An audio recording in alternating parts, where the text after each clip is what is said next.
खुलुमबाय बे समाव बडलेण्ड इंखं टेलिभिजननि स्टुडिय'आव आं मिथिका नार्जारी दिनै मोनाबिलिनि गाहाय रादाबफ्राव दङ। जवाहर नवोदय विद्यालय चिराङाव 6 थाखोनि मुं थिसननाय। बर' थुनलाइ आफादनि खुंगा 62थि बोसोरसालिया जथुम्मानि गाहाय खुन्थियाया गायसनबाय। दिनै शिल्पी दिवस। आसामनि सा-8 एमएलएफोरनि मोनसे हानजाया गुजरात दावबायदों। करीमगन्जआव 60 कौटि रां बेसेननि निसा गोनां टेब्लेट हमदों। काजिरङायाव फैगोन G20नि थान्दै हानजा गोख्रों लाहार-फाहार सोलिगासिनो। बाक्सानि कमलाबारि बाथौ थानसालियाव खुंगा 31थि मागो दमासि बाथौ फोरबो फालिथाय हाबाफारि। बाक्सानि खाग्राबारि बोरसि दैमायाव नाव जाब्रथाय सासे बर' लाइमोननि जिउ खहा। बाक्सानि अदालगुरियाव हाग्रानि मैदेरनि उदखार 20-25 बिगासो आबादखौ खहा खालामलांदों। प्रमद बर'नि दाबि बिटिआरआव साननैसोनि गेजेरावनो फोसावगोन 3थि आरो 4थि थाखोनि साख्रिनि फोसावथाय। बायदि जेंनाखौ लानानै गसाइगावआव आख्रासुनि खौरां मेल। नेपाल बिरखं जाब्रथायजों सा 72नि जिउ खहा, सा 15 गुबुन हादरनि नोगोरारि। दानिया फैदो आबुं रादाबाव।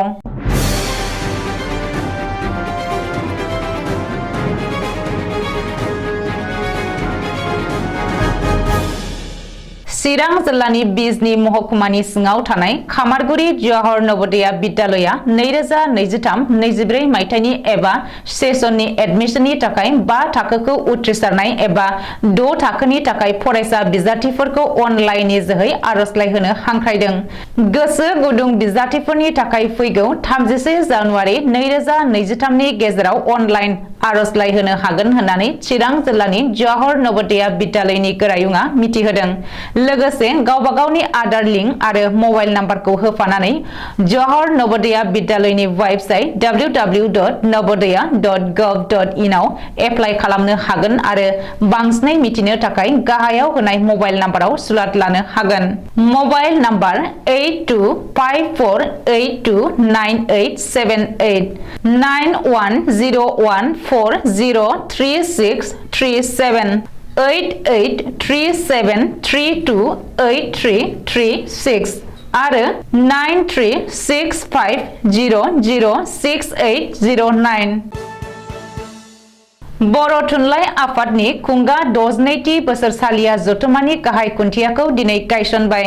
आसाम सोरखारनि केबिनेट मन्त्रि उर्खाव गोरा ब्रह्मनि आखाइजों दिनै बर' थुनलाइ आफादनि खुंगा 62थि बोसोरसालिया जथुम्मानि गाहाय खुन्थियाखौ गायसननाय जादों। मख'नो गोनांदि बर' थुनलाइ आफादनि खुंगा 62थि बोसोरसालिया जथुम्माखौ क'क्राझार जिल्लानि बेन्दोङाव थानाय पाटगावनि सोरमांगा दैमा सेरनि रानि खालायस्रि फोथाराव फैगौ फेब्रुवारि दाननि 23, 24, 25 आरो 26 अक्ट'खालि सानब्रैनि मेहेर गोनां हाबाफारिजों खुंनो लाहार-फाहार खालामदों। बबेखानि दिनै गाहाय खुन्थिया गायसननाय हाबाफारियाव मन्त्रि उर्खाव गोरा ब्रह्मजों लोगोसे एमएलए लरेन्स इस्लारि, बिटिसिनि इएम रन्जित बसुमतारी, एबसुनि गाहाय नेहाथारि कनिन्द्र बसुमतारी, बर' थुनलाइ आफादनि आफादगिरि तरेन बर'जों लोगोसे बर' थुनलाइ आफादनि दैदेनगिरि सोद्रोमाफ्रा बाहागो लायो। बेखौबो मख'नो नांगोनदि पाटगावआव खुंजानो गोनां खुंगा 62थि बोसोरसालिया जथुम्मायावनो बर' थुनलाइ आफादनि गोजाम आफादखौ सिफायनानै गोदान आफाद दानाय जागोन। दिनै शिल्पी दिवस एबा रूपकबर ज्योतिप्रसाद आगरवालानि गोसोखांथि सान। दिनैनि सानावनो रूपकबर ज्योतिप्रसाद आगरवालाया रुंसारि जादोंमोन। रायजो नाङै दाब दाब जायगायाव बायदि बायदि हाबाफारि लानानै दिनै शिल्पी दिवस फालिदों। रायजोनि गुबुन गुबुन गौथुम आरो फसंथानफोरा दिनै शिल्पी दिवस फालिनायनि गेजेरजों हारिमुनि फुजारि आरो गिबिसिन असमिया सावथुन दिहुनगिरि रूपकबर ज्योतिप्रसाद आगरवालाखौ गोसोखांदों। मख'नो गोनांदि असमिया हारि हारिमु थुनलाइनि सासे जर'खा सुबुं रूपकबर ज्योति प्रसाद आगरवालाया 1903 मायथाइनि 17 जुन खालि डिब्रुगड़नि तामुलबारि साहा बागानाव जोनोम मोनदोंमोन आरो खम बैसोआवनो 1954 मायथाइनि 17 जानुवारि खालि रुंसारि जादोंमोन। असमिया सावथुन मुलुगनि गोथां जारिमिन आरो गिबिसिन असमिया सावथुन जयमतीखौ आगरवालायानो लिरदों, देंखो होदों, फाव खालामदों आरो दिहुनदोंमोन। बेनि अनगायैबो उदांस्रि सोमावसारनायनि सासे संग्रामी महरै आगरवालाया गावनि समाजारि जिउखौ बाउसोमलांदोंमोन। ज्योति प्रसाद आगरवालाया खन्थाइ, फावथिना, सुंद' सल', सावरायथाइ, खुदिया थुनलाइ बायदि लिरबिदांफोर लिरनानै असमिया राव थुनलाइयाव बिहोमा होलांदों। मख'नो गोनांदि आसाम सोरखारनि हारिमु बिफानाबो दिनै शिल्पी दिवस फालिदों। शिल्पी दिवस फालिनायजों लोगोसे आसाम सोरखारा दिनै रायजोनि सा 50 शिल्पीफोरनो 2021-22 मायथाइनि शिल्पी बान्था गथायदों। आसाम बिधान सभानि सा 8 सोद्रोमाफोरनि मोनसे हानजाया गुजरातनि गाहाय नोगोर आहमेदाबादाव रावना होदों। एजिपिनि एमएलए रमेन्द्र नारायण कलितानि दैदेननायाव सा 8 एमएलएफोरनि हानजाया गुजरातनि उनाव दमनदीपआव रावना होगोन।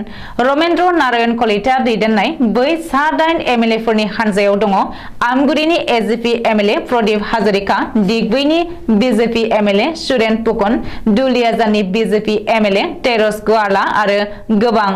बे दावबायनायाव आसामनि एमएलएफोरा गुजरातआ माबोरै दावगाखो आरो दारिमिनफोरखौ नायदिंगोन आरो नायबिजिरथौगोन होननानै रमेन्द्र नारायण कलिताया सुलुङाव फोरमायदों। बबेखानि आसामनि एमएलएफोरनि मोनसे हानजाया गुजरातआव दावबायनाया आसामनि थाखाय गाहाम लाबोगोन होननानैबो गुजरात दावबायनाय एमएलएफोरा बुंदों। ड्राग्सनि हेंथायै करीमगंज पुलिसनि जाफुंसार अपारेशन। करीमगंज पुलिसा दिनै बदरपुराव एन्टि ड्राग्स अपारेशन खालामनानै 60 कौटिसो बेसेननि निसा गोनां टेब्लेटफोरखौ बोखांनो हादों।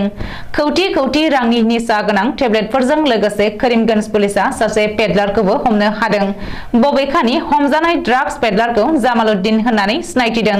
पुलिस सुलुङाव फोरमायथिनाय बायदिब्ला दिनै ड्राग्स स्मागलिं खालामनो हागौ होननानै स्रोद सुलुङाव खौरां मोननायनि उनावनो करीमगंज पुलिसा बदरपुरनि निसिन्तुपुर गामियाव एन्टि ड्राग्स अपारेशन खालामो आरो गंसे मारुति एल्ट'निफ्राय 60 कौटिसो बेसेननि नारकटिक टेब्लेटफोरखौ बोखांनो हायो।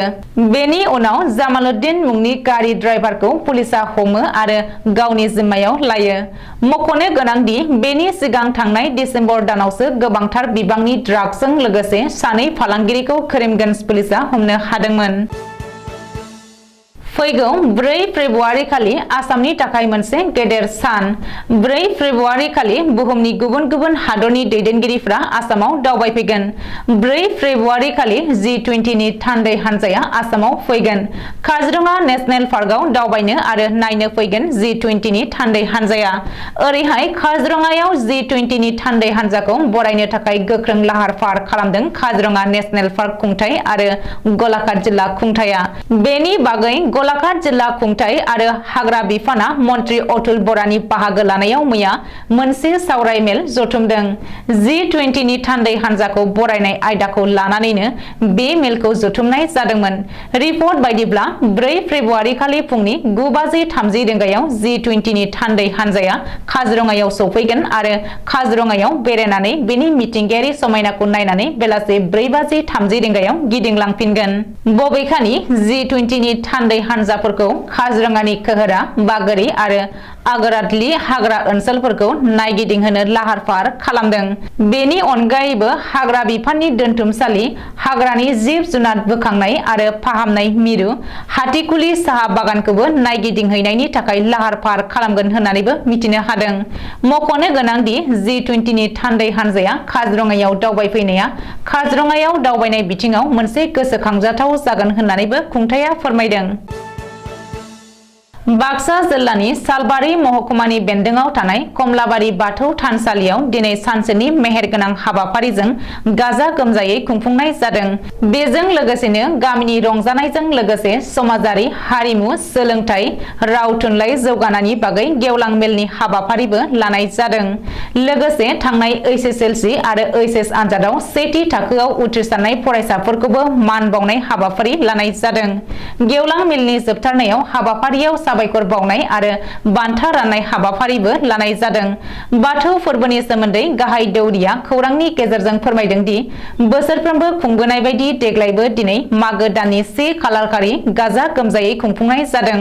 नाथाय गुबुन बोसोरफोराव साननै सानथामसिम फालिनाय जायोमोन। देग्लाय बोसोराव सानसेनि हाबाफारि लानानै फालिनाय जादों। कमलाबारि गामियाव बाथौ धोरोमखौ सिबिनानै रायजो जाबोदों। थिग बेबायदिनो गासै बर' माहारियानो बाथौ धोरोमखौ सिबिनानै खुलुमनानै गावनि बर'नि धोरोम बाथौखौ रैखा खालामो। लोगोसे गासै बर' माहारियानो बाथौ धोरोमखौ सिबिनानै दावगालाङो। सोलोंथाइ, नखर दानाय, खामानि दामानि गासै बिथिङावनो दावगालांनो हायो। लोगोसे बर' हारिखौ बुहुमाव सिनायथिनो, समाजाव सिनायथि होनो हायो। बेखौनो आफा इसोर बोराइ बाथौनिसिम आरज गाबहरो गाहाय दौरिया। आरो बुंबावदों दि मागो दाननि 1 खालारखालि मागो दमासि बाथौ फोरबोखौ इयुनावबो फालिलांबाय थागोन होननानै फोरमायदों। मोनाबिलिनि 6 रिंगायाव हारिमु मोनाबिलिनि हाबाफारिबो लानाय जादों। बे हाबाफारियाव बेखेवगिरि महरै बाहागो लादों सुरेन महिलारिया। बे हारिमु मोनाबिलिनि हाबाफारियाव जायगानि जाखांफुनाय मेथाइ रोजाबगिरि लोगोसे मोसाखावरिफोरखौ हांख्रायहरनाय जादों। बाक्सा जिल्लानि सालबारि महकुमानि बेन्दोंआव थानाय खाग्राबारियाव बोरसि दैमायाव नावनि जाब्रबथायाव सासे लाइमोन सेंग्राया गोमानानै दङ। मैनामाथानि सा-8 सेंग्राफोरा मानासाव नावजों दावबायनो थांनानै गिदिंबोफिननाय समाव लामा ससेयाव नावनि जाब्रबथाया जायो। बे जाब्रबथायाव गोमानाय मैनामाथा हेलासिगुरिनि सतीश चन्द्र खेरखातारिनि आंगो फिसाज्ला 22 बोसोर बैसोनि सिजौ खेरखातारिखौ एसडिआरएफआ नागिरगासिनो दङ। खौराङाव फोरमायथिनाय बायदिब्ला सिजौ खेरखातारिया सालबारि फरायसालिमानि फरायसा। जाथाय जानाय जायगायाव पुलिस हानजायाबो नुजाथिदों। रायजोआव हाग्रानि मैदेरनि उदखार खालामनाया सोलिगासिनो। बे बाराव हाग्रानि मैदेरा बाक्सानि अदालगुरियाव उदखार खालामफैदों।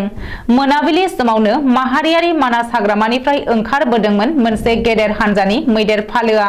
बेनि उनावनो अदालगुरियाव गुवार आबाद फोथाराव हाग्रानि मैदेर फालो फैनायखौ मिथिनानै मैदेर होनो थाखाय हाखु-दाखु जायो आबादारिफोरा। रायजोफोरा हाग्रानि मैदेर फालोखौ होहरनो नाजादोंमोनब्लाबो नाथाय मैदेर फालोआ गासैखौबो नेवसिनानै फारसेथिंनिफ्राय खहा खालामलांदों गोबां बिगा मैगंनि आबादखौ। सोरांसि समाव हाग्रानि मैदेर फालोआ गासै ओनसोलाव उदखार खालामनानै आबादारिफोरनि गासैखौबो खहा खालामनायनि उनावबो हाग्रा बिफाना जेबो खौरां लायैयाव रायजोफोरा रागा जोंनाय फोरमायदों। गसाइगाव महकुमानि सिङाव थानाय जारागुरि गबिन्द बसुमतारी फरायसालिमानि थाखो खथा लुफुंनो अन्थाइ खाम्फा गायसननायजों लोगोसे जारागुरि ओनसोलावनो आसाम सोरखारनि बिथांखिनि गेजेरजों मोनसे मिनि स्टेडियाम गायसंनायनिबो अन्थाइ खाम्फाखौ दिनै गायसननानै होफैयो बिटिआरनि गाहाय मावफुं सोद्रोमा प्रमद बर'आ। बे हाबाफारियावनो बाहागो लादोंमोन फारियै 28 नं गसाइगाव बिधान सभा बियाबनि एमएलए जिरन बसुमतारी, बिटिआरनि मावफुं सोद्रोमा उइलसन हास्ता आरो गबिन्द फरायसालिमानि गोरायुंजों लोगोसे गासैबो बिबुंगोरा, फरायसाफोर आरो जारागुरि ओनसोलनि गोबां दैदेनगिरि बिथांमोनखौ खौसेयै बाहागो लानायखौ नुनो मोननाय जायो। बिटिआर ओनसोलाव गेलेनाय बिथिङाव जौगाहोनो थाखाय रायजो सोरखारनि मददजों बिटिआर ओनसोलनि गासैबो बिधान सभा बियाबनि सिङाव गासैयावबो गंफा स्टेडियाम गायसननाय जागोन होननानै फोरमायनायजों लोगोसे बिटिआर ओनसोलाव साननैसोनि गेजेरावनो 3थि आरो 4थि थाखोनि साख्रिनि फोसावथायखौ होगोन आरो 1999 नि माखासे फोरोंगिरिफोरनि थिसनथाय होखांनायनि उनावनो टेट उथ्रिसार जानो हानाय बिजाथिफोरनो थाबैनो थिसनथाय होनाय जागोन होननानै मिथिहोयो प्रमद बर'आ। आसामनि मुंदांखा देंखोगिरि जुबिन गार्गआ बुंनाय बाथ्राखौ लानानै आक्रासुवा आथिखालाव गोजोनाखै। आसामखौ कमलतापुर रायजोनि थाखाय बोखावजानाय नङा होननानै जुबिन गार्गनि बुंनाय बाथ्राया जेबो ओंथि गैया होननानै बुंदों आक्रासुनि गाहाय नेहाथारिया। एबसुआ कमलतापुर रायजोखौ लानानै जुक्ति गैयै खोथा बुंनायनिफ्राय जानगाराव थानांगौ। जिबन सिंनि गोरोबथा खालामनो थांनाया जुक्ति गोनां जानांगौ। सनातन रायआ कक्राझार जिल्लानि गसाइगावआव खौरांगिरि मेल खुंनानै उल्थायै बुंफिनदों। जुबिन गार्गआ आथिखालाव राजबंशी माहारिनि जारिमिन मिथियालासे राजबंशी माहारिनि सायाव जुक्ति सारा खोथा बुंनायनिफ्राय जानगाराव थानांगौ। लोगोसेयैनो थाबैनो कमलतापुर रायजोखौ सोरजिनांगौनि थाखाय भारत सोरखारखौ खावलायदों। बेनि अनगायैबो आक्रासुनि एबा राजबंशी माहारिनि बायदि बायदि जेंनाखौ लानानै खौरां मेलनि गेजेरजों फोरमायदों नेहाथारि सनातन रायआ। नेपालाव बिरखं जाब्रबथायजों गासै सा 68 हान्थियारिफोरजों लोगोसे साब्रै क्रिउ मेम्बारनि जिउ खहा जादों। नेपालनि पकरा बिरखं गाथोननि साखाथियाव सेथि गुदि दैमा रुगुङाव बे जाब्रबथाया जादोंमोन।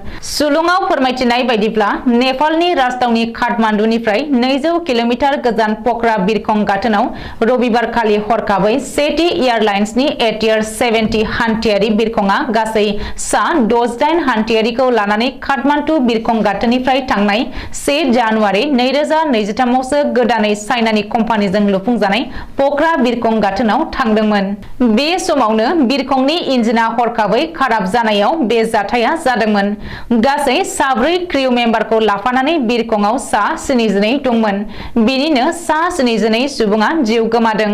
थैनायफोरनि गेजेराव साबा भारतनि नोगोरारि, साब्रै रासियान, सानै इन्ड'नेसिया, साफा फारियै अस्ट्रेलिया, फ्रान्स, आर्जेन्टिना आरो आयारलेन्डनि नोगोरारि दंमोन। बेनिनो 3 उन्दै खुदियाफोरबो दंफायोमोन आरो आद्रा माखासेया नेपालनिनो नोगोरारिमोन होननानै मिथिहोदों। पकरानि जिल्ला बेंगिरि गुरुदत्त दाहालआ फोरमायथिनाय बायदिब्ला बिरखंआ गोजौआवनो अर जोंनानै जोबोद उखुन्दै खुखादोंमोन आरो बेनि उनाव गोबां गोब्राबै अर खामनानै थुख्रानैयाव हायाव गोग्लैफैदों। बेनिनो थुख्रासेया हाजोआव आरो गुबुन थुख्रासेया सेथि गुदि दैमायाव गोग्लैफैदों।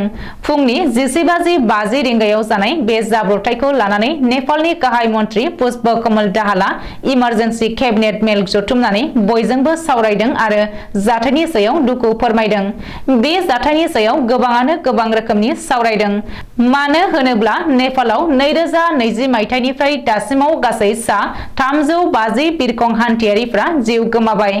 2021 मायथाइयाव बांलादेशनि ढाकानिफ्राय फैनाय गंसे बिरखंआबो बै पकरायावनो क्रेश जानानै गासै सा 51 हान्थियारिफोरा जिउ गोमाखांबाय। दिनै मोनाबिलिनि रादाबा एसेनोसै। गोजोन्थों।